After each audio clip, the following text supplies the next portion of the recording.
A nurse is assessing a clinic patient with a diagnosis of hepatitis A. Which of the following is the most likely route of transmission? A. Sexual contact with an infected partner. B. Contaminated food. C. Blood transfusion. D. Illegal drug use.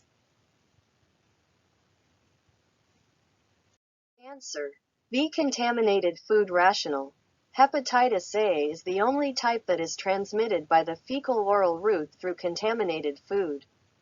Hepatitis B, C, and D are transmitted through infected bodily fluids. The nurse evaluates the ability of a hepatitis B positive mother to provide safe bottle feeding to her newborn during postpartum hospitalization. Which maternal action best exemplifies the mother's knowledge of potential disease transmission to the newborn? 1. The mother requests that the window be closed before feeding. 2. The mother holds the newborn properly during feeding and burping.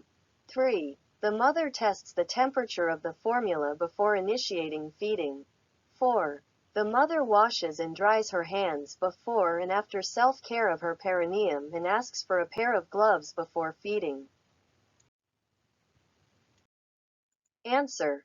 4. The mother washes and dries her hands before and after self-care of her perineum and asks for a pair of gloves before feeding. Rationale. Hepatitis B virus is highly contagious and is transmitted by direct contact with blood and body fluids of infected persons. The rationale for identifying childbearing clients with this disease is to provide adequate protection of the fetus and the newborn, to minimize transmission to other individuals, and to reduce maternal complications. The correct option provides the best evaluation of maternal understanding of disease transmission. Option 1 will not affect disease transmission since hepatitis B does not spread through airborne transmission. Options 2 and 3 are appropriate feeding techniques for bottle feeding, but do not minimize disease transmission for hepatitis B. The nurse is admitting a client who is suspected of having tuberculosis, TB, to the nursing unit. The nurse should plan to admit the client to a room that has which properties? 1. Venting to the outside and ultraviolet light. 2.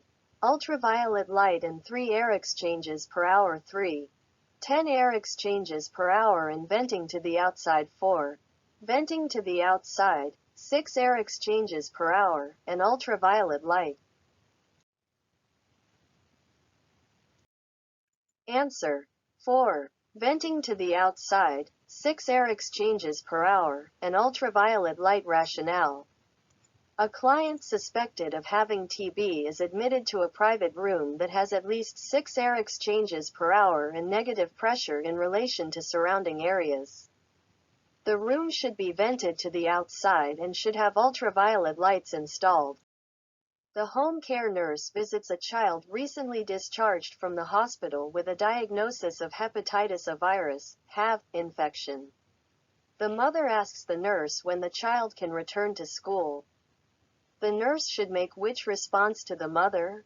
1. In about 2 months. 2. When the jaundice disappears. 3. 1 week after the onset of jaundice.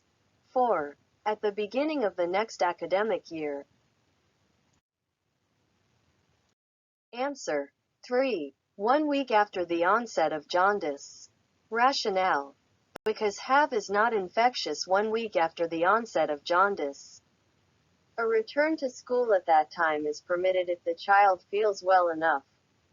Options 1, 2, and 4 are incorrect. The nurse should plan to implement which intervention in the care of a client experiencing neutropenia as a result of chemotherapy? 1. Restrict all visitors. 2. Restrict fluid intake. 3. Teach the client and family about the need for hand hygiene. 4. Insert an indwelling urinary catheter to prevent skin breakdown. Answer. 3. Teach the client and family about the need for hand hygiene. Rationale. In the neutropenic client, meticulous hand hygiene education is implemented for the client, family, visitors, and staff. Not all visitors are restricted, but the client is protected from persons with known infections.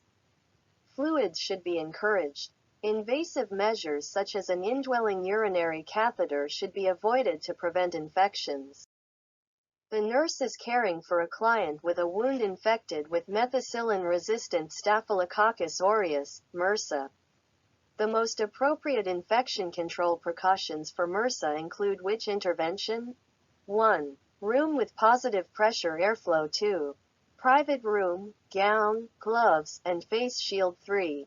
Private room with negative pressure airflow. 4. Mask or respiratory protection device and gown. Answer: 2. Private room, gown, gloves, and face shield. Rationale: isolation guidelines from the Centers for Disease Control and Prevention, CDC, place MRSA at the Tier 2 transmission category. Contact precautions are required and include a private room, gloves, gowns, and face shields in case a splash from the wound drainage occurs, such as with wound irrigation. A room with negative pressure airflow is required for airborne precautions from small droplet infections such as measles, chickenpox, or tuberculosis. A respiratory protection device is recommended for larger droplet infections such as pneumonia. A room with positive pressure airflow is recommended for protective environments such as those required for clients with stem cell transplants. The home care nurse provides instructions regarding basic infection control to the parent of an infant with human immunodeficiency virus, HIV, infection. Which statement, if made by the parent, indicates the need for further instruction? 1. I will clean up any spills from the diaper with diluted alcohol. 2. I will wash baby bottles, nipples, and pacifiers in the dishwasher. 3. I will be sure to prepare foods that are high in calories and high in protein. 4. I will be sure to wash my hands carefully before and after caring for my infant. Answer: 1. I will clean up any spills from the diaper with diluted alcohol. Rationale: HIV is transmitted through blood, semen, vaginal secretions, and breast milk. The mother of an infant with HIV should be instructed to use a bleach solution for disinfecting contaminated objects or cleaning up spills from the child's diaper. Alcohol would not be effective in destroying the virus. Options 2, 3, and 4 are accurate instructions related to basic infection control. The nurse is teaching a client with acquired immunodeficiency syndrome, AIDS, how to avoid foodborne illnesses. The nurse should instruct the client that which food can cause a foodborne illness. 1. Raw oysters. 2. Bottled water. 3. Pasteurized milk. 4. Products with sorbitol. Answer: 1. Raw oysters. Rationale: the client is taught to avoid raw or undercooked seafood, meat, poultry, and eggs. The client also should avoid unpasteurized milk and dairy products.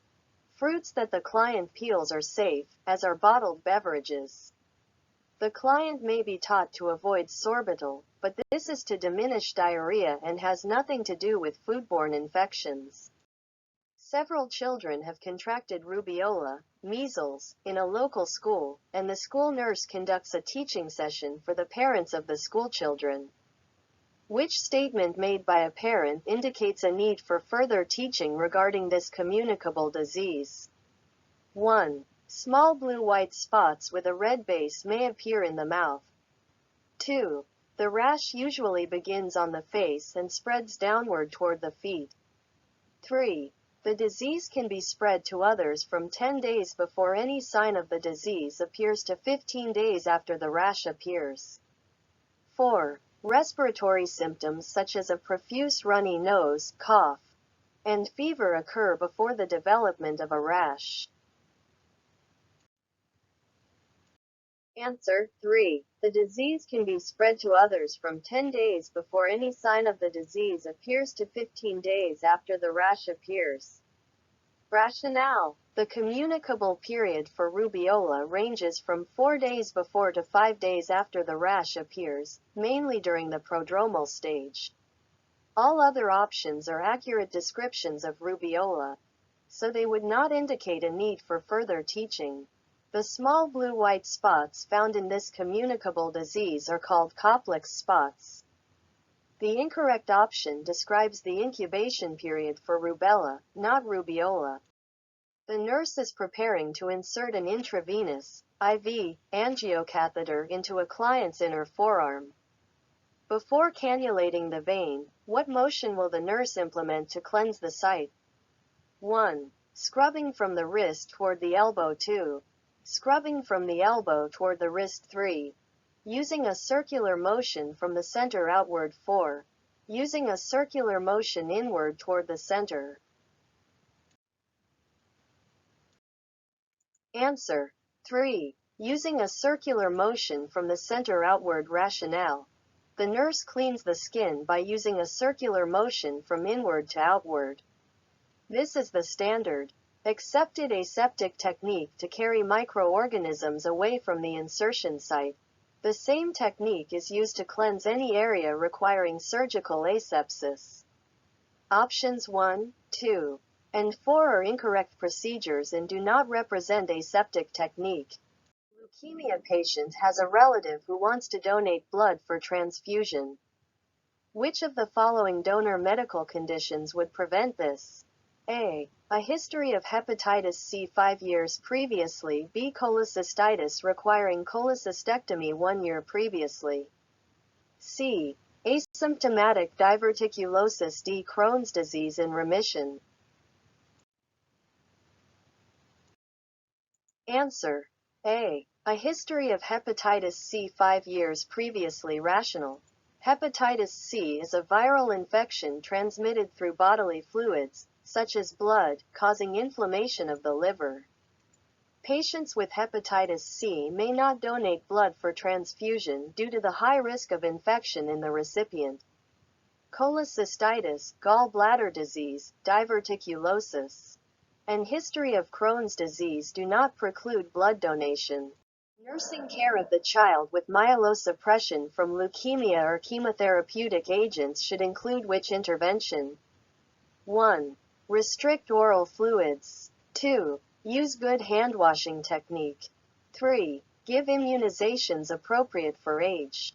4. Institute strict isolation with no visitors allowed. Answer. 2. Use good handwashing technique. Rationale. A child with myelosuppression is at risk for infection. Good handwashing technique is necessary to prevent the spread of infection. Restricting oral fluids would not be an intervention to reduce the risk of infection and could actually be harmful to the child. Live virus vaccines are not given when the child is myelosuppressed. So assessment of the child's immune status should be done before administration of immunizations appropriate for age.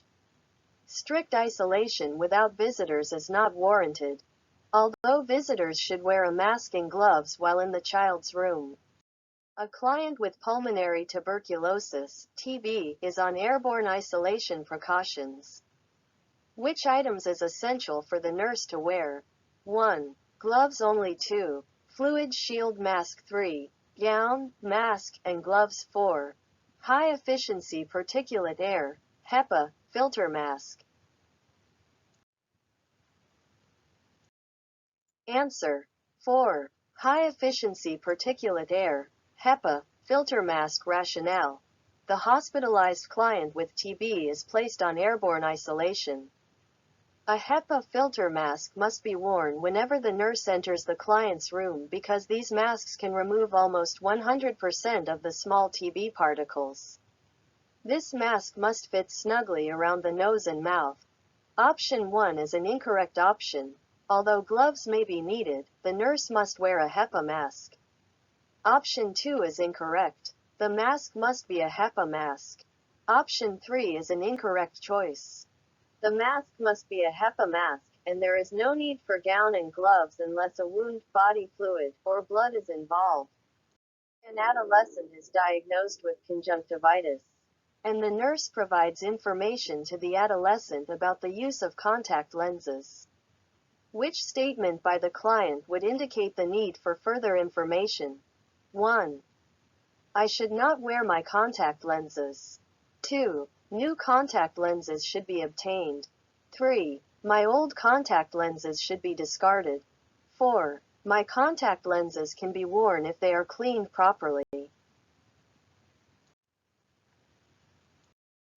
Answer. 4. My contact lenses can be worn if they are cleaned properly. Rationale. If the adolescent wears contact lenses, he or she should be instructed to discontinue wearing them until the infection has cleared completely.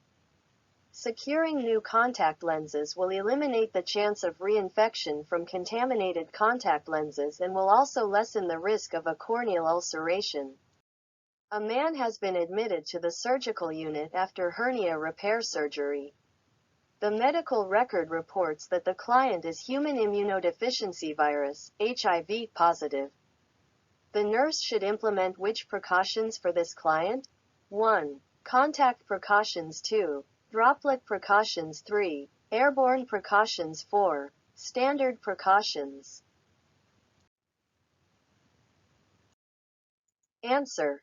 4. Standard precautions. Rationale.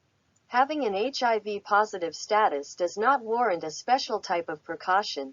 Instead, the nurse will implement standard precautions.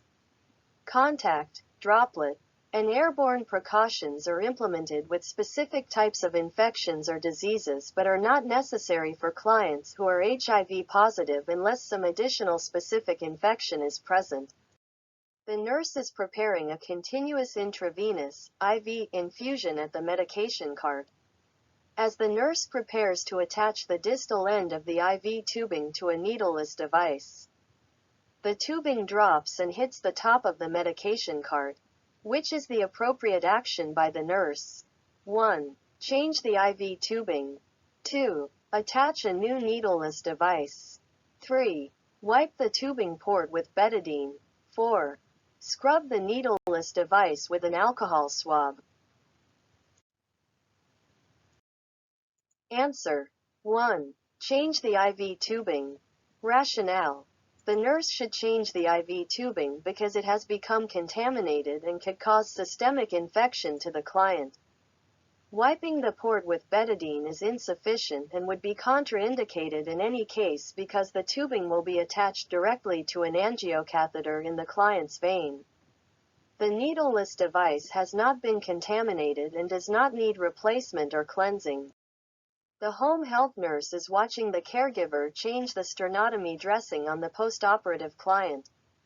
Which action by the caregiver identifies correct principles of infection control? 1. The caregiver selects a previously opened gauze to cover the sternal wound. 2. The caregiver dons gloves before removal of the old dressing and then applies the new dressing. 3. The caregiver covers her mouth with her hand when she sneezes and then continues with the dressing change. 4. The caregiver washes her hands before removal of the soiled dressing and again before applying the clean dressing. Answer. 4. The caregiver washes her hands before removal of the soiled dressing and again before applying the clean dressing. Rationale. The single most effective technique to prevent the spread of germs and bacteria is handwashing. The initial step with all aseptic procedures is handwashing, using previously opened gauze, not washing the hands after sneezing, and not applying new gloves after removing the old dressing increase the risk of wound contamination as a result of poor aseptic technique. The nurse is caring for a client with meningitis and implements which transmission-based precautions for this client. 1. Private room or cohort client. 2. Personal respiratory protection device. 3. Private room with negative airflow pressure. 4. Mask worn by staff when the client needs to leave the room. Answer. 1. Private room or cohort client rationale. Meningitis is transmitted by droplet infection. Precautions for this disease include a private room or cohort client and use of a standard precaution mask.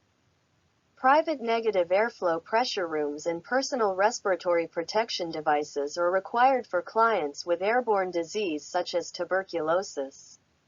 When appropriate, a mask must be worn by the client and not the staff when the client leaves the room. The nurse is preparing to give a bed bath to an immobilized client with tuberculosis. The nurse should wear which items when performing this care? 1. Surgical mask and gloves. 2. Particulate respirator, gown, and gloves. 3. Particulate respirator and protective eyewear. 4. Surgical mask, gown, and protective eyewear. Answer: 2. Particulate respirator, gown, and gloves. Rationale: the nurse who is in contact with a client with tuberculosis should wear an individually fitted particulate respirator. The nurse also would wear gloves as per standard precautions. The nurse wears a gown when the possibility exists that the clothing could become contaminated, such as when giving a bed bath.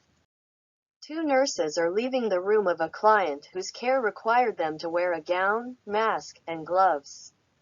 Which action by these nurses could lead to the spread of infection? 1. Taking off the gloves first before removing the gown. 2. Removing the gown without rolling it from inside out. 3. Washing the hands after the entire procedure has been completed. 4. Removing the gloves and then removing the gown using the neckties.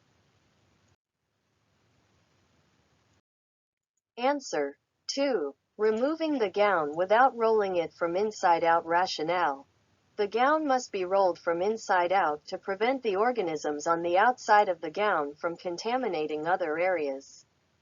Gloves are considered the dirtiest piece of equipment and therefore must be removed first. Hands must be washed after removal of the protective garb to remove any unwanted germs still present. Ungloved hands should be used to remove the gown to prevent contaminating the back of the gown with germs from the gloves. The nurse is preparing an intravenous, IV, set before starting the infusion. After removing the cap from the IV tubing port on the IV bag, the nurse removes the cover from the tubing insertion spike but then touches the spike with a finger. What should the nurse do next? 1. Discard the IV tubing and use a new set for the infusion. 2. Continue with the procedure and then flush the tubing thoroughly. 3. Clean the spike with an alcohol swab for 15 seconds and then continue. 4. Clean the spike in the IV bag tubing port with alcohol and then continue.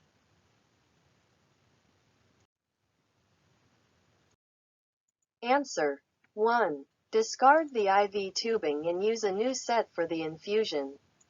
Rationale: the IV tubing's insertion spike must remain sterile.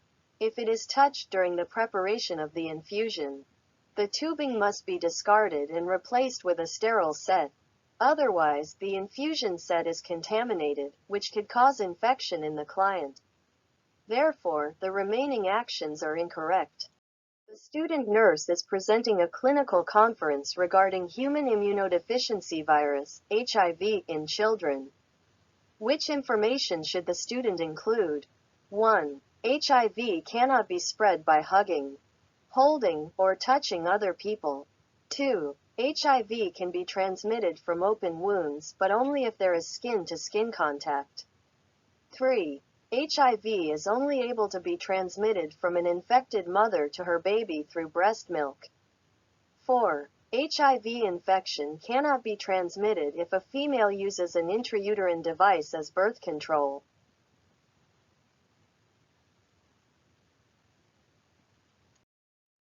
Answer: 1. HIV cannot be spread by hugging, holding, or touching other people. Rationale: human immunodeficiency virus, HIV, can cause acquired immunodeficiency syndrome, which is a viral disease that destroys T cells, thereby increasing susceptibility to infection and malignancy. HIV cannot be spread by using the same toilet seat, bathtub, or shower. Coughing or sneezing, or hugging, holding, or touching people.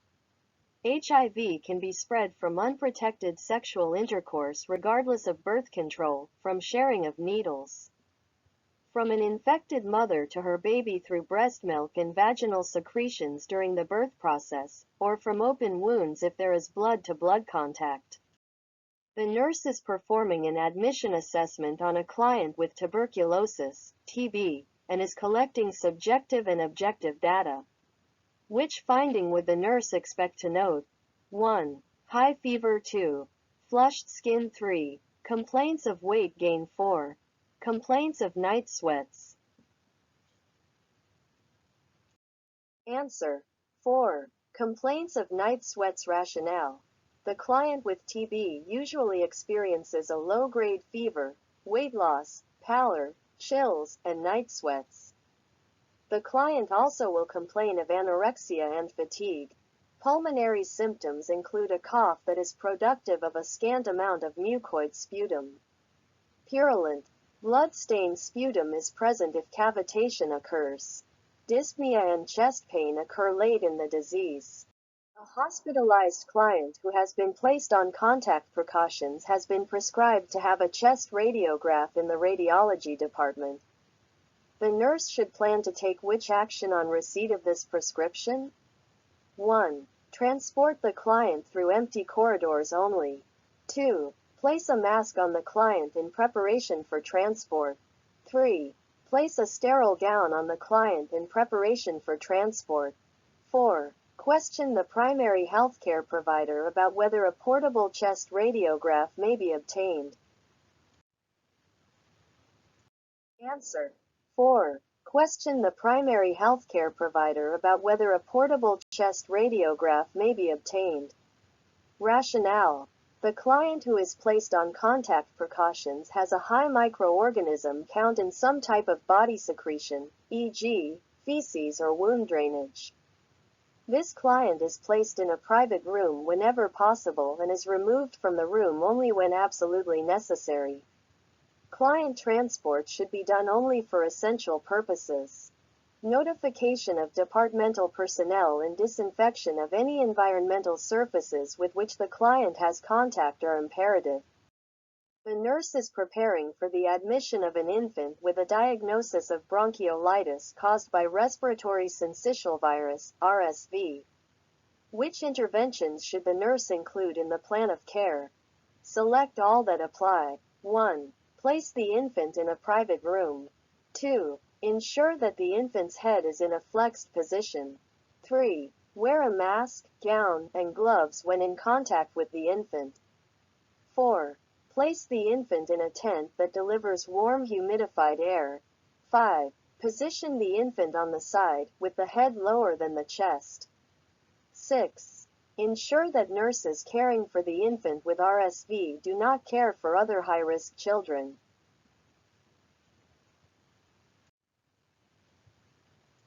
Answer. 1. Place the infant in a private room. 3. Wear a mask, gown, and gloves when in contact with the infant. 6. Ensure that nurses caring for the infant with RSV do not care for other high-risk children. Rationale. RSV is a highly communicable disorder and is transmitted via droplets or contact with respiratory secretions. Use of contact, droplet, and standard precautions during care, wearing gloves, mask, and a gown, reduces nosocomial transmission of RSV. In addition, it is important to ensure that nurses caring for a child with RSV do not care for other high-risk children to prevent the transmission of the infection. An infant with RSV should be placed in a private room. The infant should be positioned with the head and chest at a 30 to 40 degree angle and the neck slightly extended to maintain an open airway and decrease pressure on the diaphragm. Cool humidified oxygen is delivered to relieve dyspnea, hypoxemia, and insensible water loss from tachypnea. The community health nurse is providing a teaching session about anthrax to members of the community and asks the participants about the methods of transmission. Which answers by the participants would indicate that teaching was effective? Select all that apply. 1. Bites from ticks or deer flies. 2. Inhalation of bacterial spores. 3. Through a cut or abrasion in the skin. 4. Direct contact with an infected individual. 5. Sexual contact with an infected individual. 6. Ingestion of contaminated undercooked meat. Answer: 2. Inhalation of bacterial spores. 3. Through a cut or abrasion in the skin. 6. Ingestion of contaminated undercooked meat. Rationale: anthrax is caused by Bacillus anthracis and can be contracted through the digestive system or abrasions in the skin, or inhaled through the lungs. It cannot be spread from person to person, and it is not contracted via bites from ticks or deer flies. Which specific nursing interventions are implemented in the care of a child with leukemia who is at risk for infection? Select all that apply. 1. Maintain the child in a semi-private room. 2. Reduce exposure to environmental organisms. 3. Use strict aseptic technique for all procedures. 4. Ensure that anyone entering the child's room wears a mask. 5. Apply firm pressure to a needle stick area for at least 10 minutes.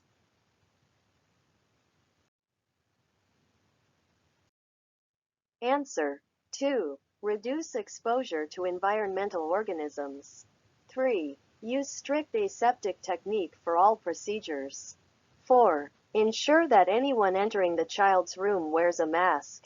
Rationale: leukemia is a malignant increase in the number of leukocytes, usually at an immature stage, in the bone marrow. It affects the bone marrow, causing anemia from decreased erythrocytes, infection from neutropenia, and bleeding from decreased platelet production, thrombocytopenia. A common complication of treatment for leukemia is overwhelming infection secondary to neutropenia.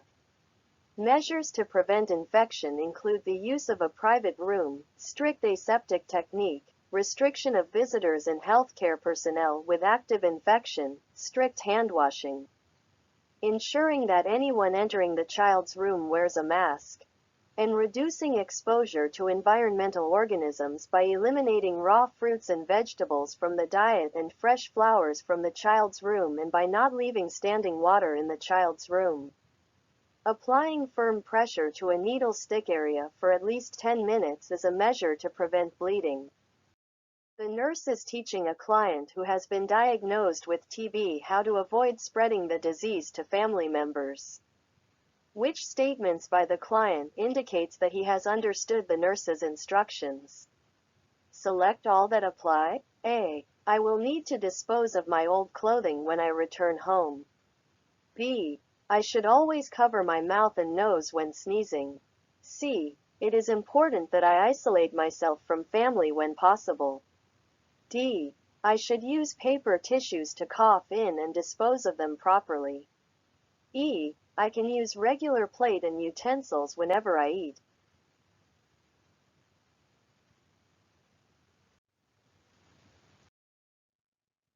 Answer: B. I should always cover my mouth and nose when sneezing. D. I should use paper tissues to cough in and dispose of them properly. E. I can use regular plate and utensils whenever I eat.